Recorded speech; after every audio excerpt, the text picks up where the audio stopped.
Diqqat! Ushbu hikoya bir tinglovchimiz tomonidan buyurtma qilindi. 60 daqiqa.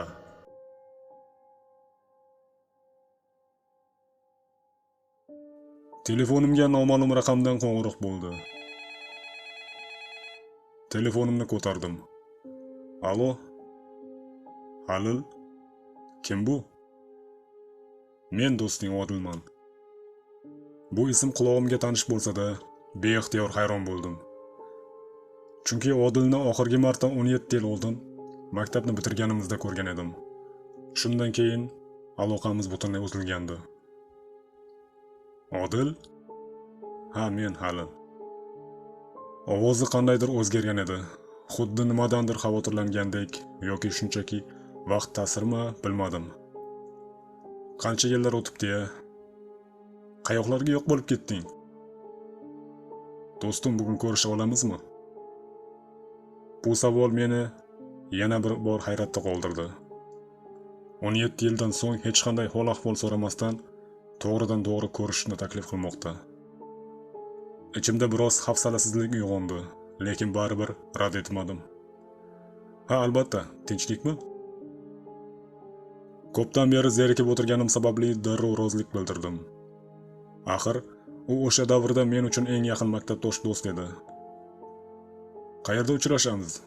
Dedim biroz ikkilanib. Esingdami? Maktab yonidagi eski Zarafshon kinoteatri, dedi Odil. Men bir zum jim qoldim. Ha, lekin u joy allaqachon yopilgan-ku. Hattoki devorlarining bir qismi qulab tushgan deyishgandi. Kechki soat 8:30 ga kel, dedi Odil qisqagina. So'ng telefon uzildi. Bir lahza qotib qoldim. Kechki 8:30 da Tashlandiq kinoteatrida u jinni bo'lib qolganmi? Degan fikr o'tdi xayolimdan. U yerda bu vaqtda nima qilish mumkin? U yer qorong'u, huvillagan va anchadan beri hech kim qadam bosmagan joy. Bu bola chindan ham o'zini yo'qotgan chog'i. Savollar boshimda g'uj bo'lib to'plandi, lekin javoblar yo'q edi. Faqat ichimda g'alati bir sezgi uyg'ondi. Xavotir aralash qiziqish. Shu xayollar ichida jim qoldim. Xona ham sokin edi. Yuragim esa biroz tez ura boshlagan. Shunda telefon yana jiringladi. Ekranda Ayla qo'ng'iroq qilmoqda. Bu mening qizim. Assalomu alaykum. Dada, yaxshimisiz? Va alaykum assalom qizim. Yaxshi, rahmat. O'zing qalaysan? Oyingchi? U ham yaxshi yuribdimi? Oyim ham yaxshi. Uning onasi Sabrina bilan ajrashganimizga 10 yil bo'lgan. U bizning ajrashganimizda qizimni o'zi bilan olib ketgan. Keyinchalik boshqa birovga turmushga chiqqan. Hozirgi turmushi unchalik yaxshi emasga o'xshaydi. Qizim esa umid qilamanki, onasining yo'lidan bormaydi. Dada, ozgina qiynalib qoldik. Agar iloji bo'lsa pul berib tura olasizmi? Albatta qizim, qancha kerak? Ko'pmas, $100. Hop, karta raqamingni ayt, hozir o'tkazaman. U karta raqamini aytdi. Men esa darhol pulni o'tkazdim. Rahmat dada, dedi u. So'ng telefon go'shagini qo'ydi. Yuragimda g'alati og'riq qoldi. Nima ham derdim? Axir u mening qizim. Uni hamon yaxshi ko'raman. Men esa 10 yildirki yolg'izman. Ota-onam allaqachon bu dunyoni tark etgan. O'zimni kun sayin bo'shliq ichida his qilaman. Deraza oynasidan tashqariga qaradim. Qalin qor yog'ardi. Havoda tuman suzib yurardi. Ko'cha huvillab yotardi. Hech qanday harakat, hech qanday tovush yo'q. Atrof sokin va sovuq edi. Xuddi vaqt to'xtab qolgandek. Kurtkamni kiyib, shapkamni boshimga ilib, garajga yo'llandim. Qora BMW E60 M5 mashinamga o'tirdim va dvigatelni ishga tushirdim. Salon asta iliqlashdi. Men esa navigatsiyani yoqib, Odil aytgan manzil eski kinoteatr tarafga yo'l oldim. Qorning yirik parchalari mashina faralari yorug'ida sekin tushar, atrof jimjit va huvillab yotardi.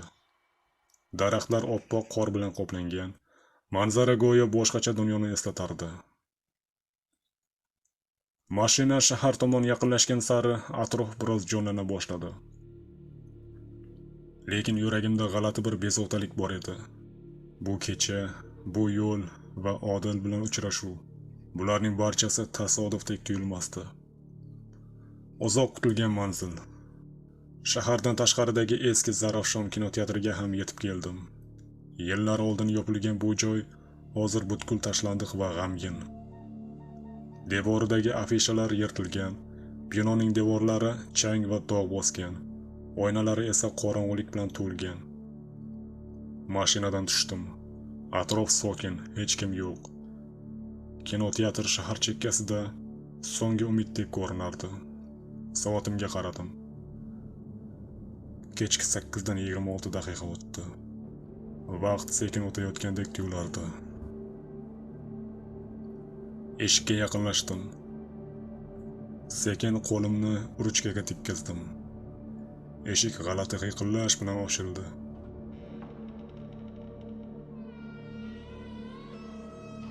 Ichkaridan sovuq va chirigan narsalar hidlari chiqardi. Fonarimni yoqdim. Yorug'likda ichkaridagi soyalar nafaqat eski devorlarni, balki sirlarni ham yashirayotgandek edi. Jimjitlikni faqat yuragimning urishi buzardi. Bu yerda nimadir noto'g'ri edi. Odilni chaqira boshladim. Ovozim bo'sh zalda aks sado berib yangradi. Odil. Hech qanday javob yo'q edi. Biroz o'ylab qoldim. Ehtimol kechikayotgandir. Mayli, kutaman, deb kinoteatrni asta-sekin aylanib chiqa boshladim. Zal ichida eski stol-stullar, chang bosgan qog'ozlar sochilib yotar. Atrofda uzoq vaqtdan beri odam izlari ish sezilmasdi. Biroq yuragimda g'alati bir sezgi paydo bo'ldi. Xonaning biriga kirib, fonarni yoqdim. Yorug'lik devorlar bo'ylab sirg'alib chang bosgan stollar, ag'darilgan stullar va allaqanday eski hujjatlarni yoritdi. Hamma narsa tashlandiq, jimjit. Xonadan chiqmoqchi bo'lganimda fonar nuri burchakdagi xontaxtaga tushdi. Xontaxta ustida chang bosgan eski diktafon yotardi. Unga yaqinlashdim. Barmoqlarim bilan ustidagi changni artib, asta olib ko'rdim. Og'ir nafas oldimda play tugmasini bosdim. Diktafonda g'irchillagan, notanish bo'g'iq ovozda: "Salom Halil. Bu ovozni tanimagan bo'lishing mumkin, lekin his etayotganing tanish. Sen meni unutding, lekin men seni unutmadim. Bu joy bizning so'nggi o'yin maydonchamiz. Har bir xato harakating, har bir unutganing, har bir qadam bugun sening qarshingda turibdi. Endi esa orqaga yo'l yo'q. Yagona yo'l ichkariga, o'zing tomonga." Savol: haqiqatga tik qaray olasanmi? O'yin boshlandi. "Bu nima? Kim bu?" dedim hayron bo'lib. Ichimda g'alati bezovtalik paydo bo'ldi. "Odil, bu senmisan?" Yana biroz jimlik. Faqat yuragimning urishi eshitilardi. "Bu qanday hazil? Yana qanaqa o'yin?" Atrofga qarab bir qadam orqaga chekindim. "Odil! Shu yerda ekaningni bilaman. Men bunday o'yin uchun kelmaganman."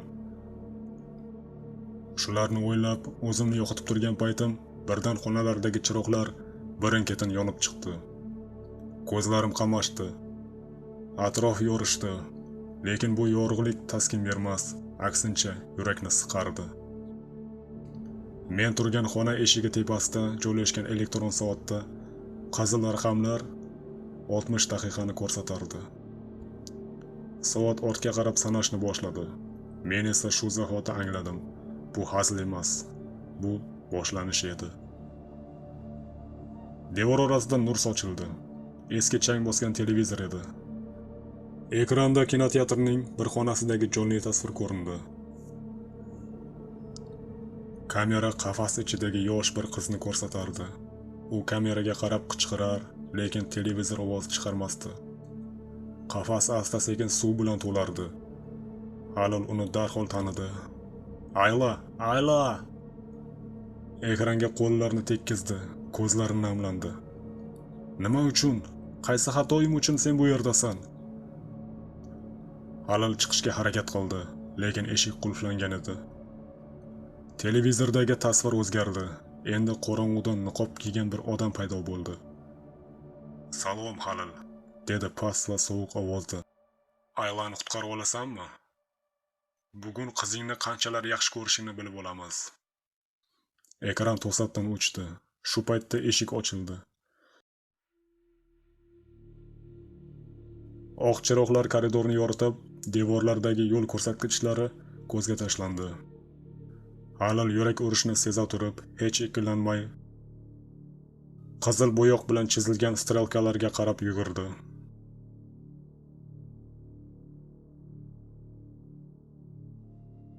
U manzilga yetib kelgach, eshikka o'rnatilgan uskunaga ko'zi tushdi.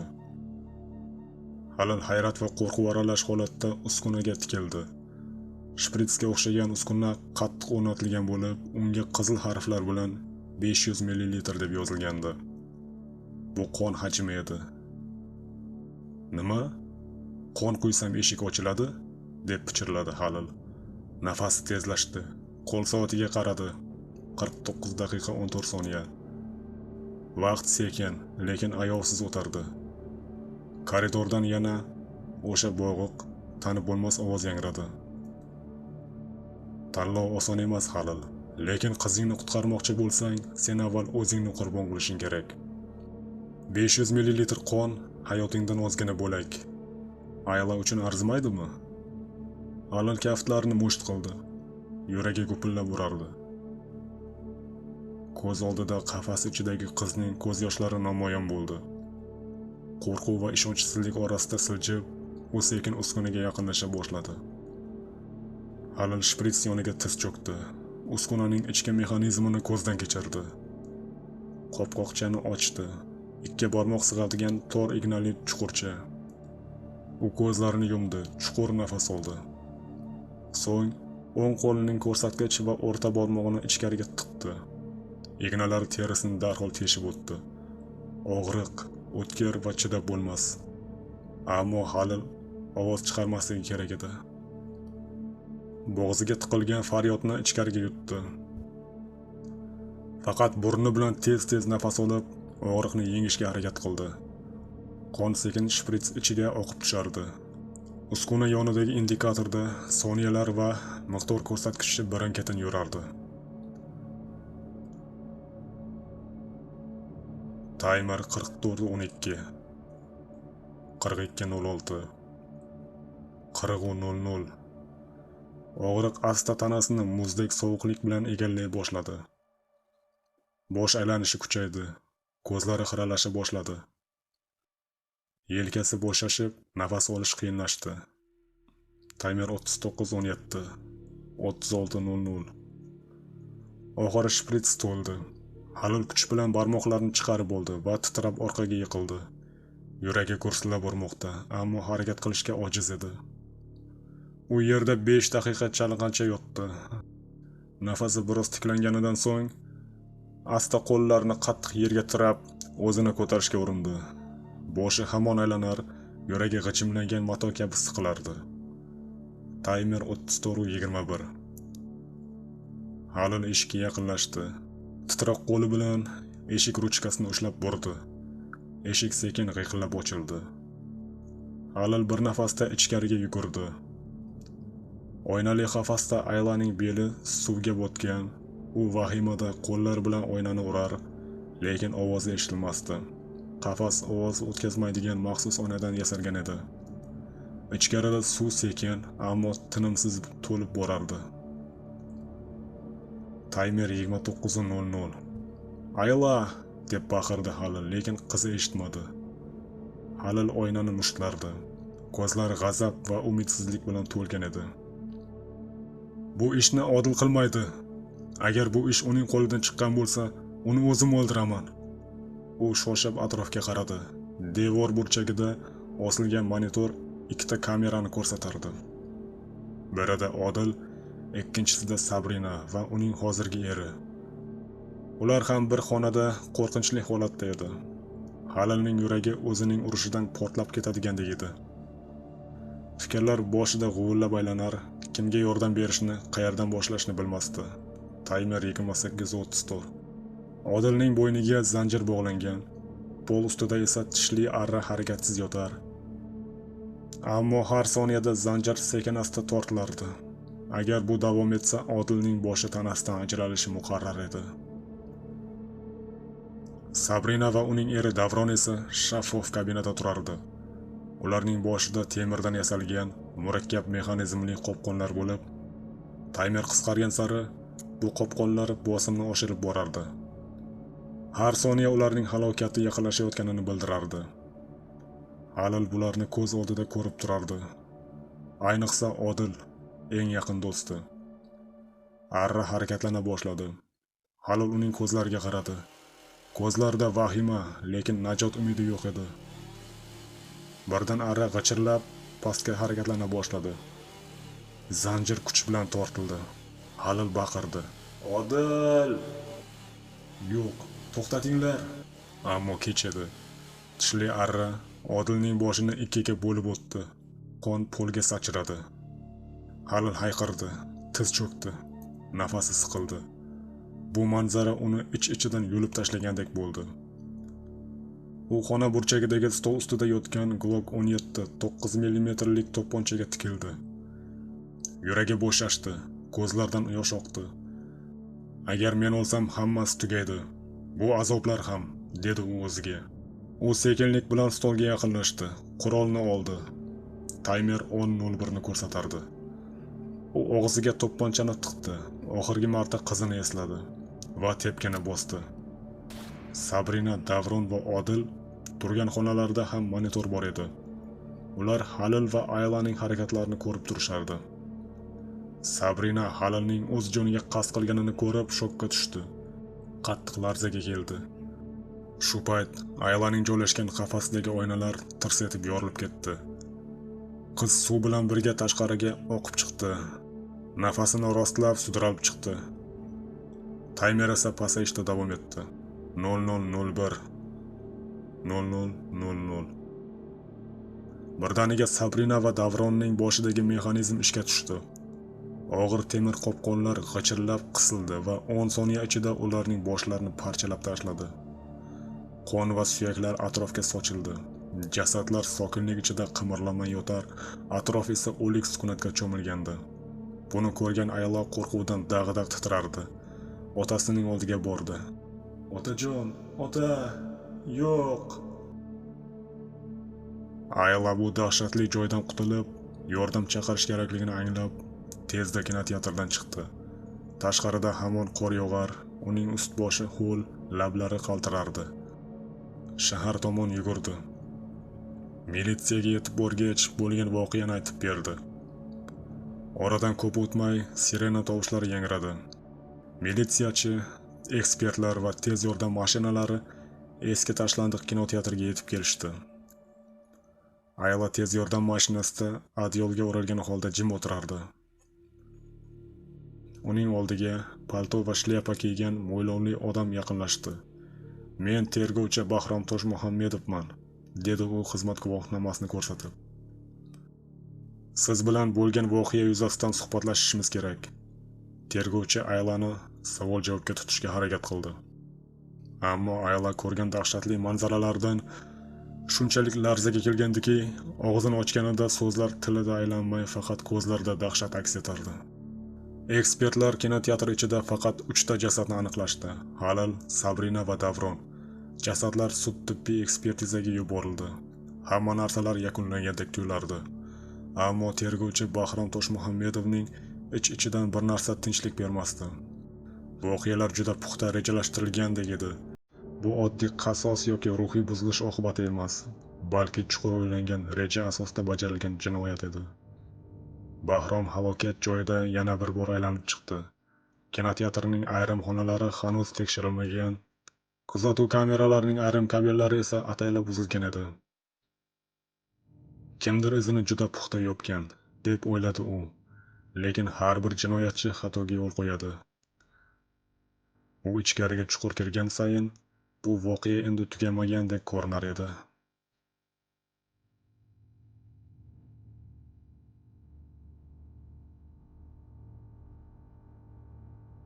Janr psixologik triller.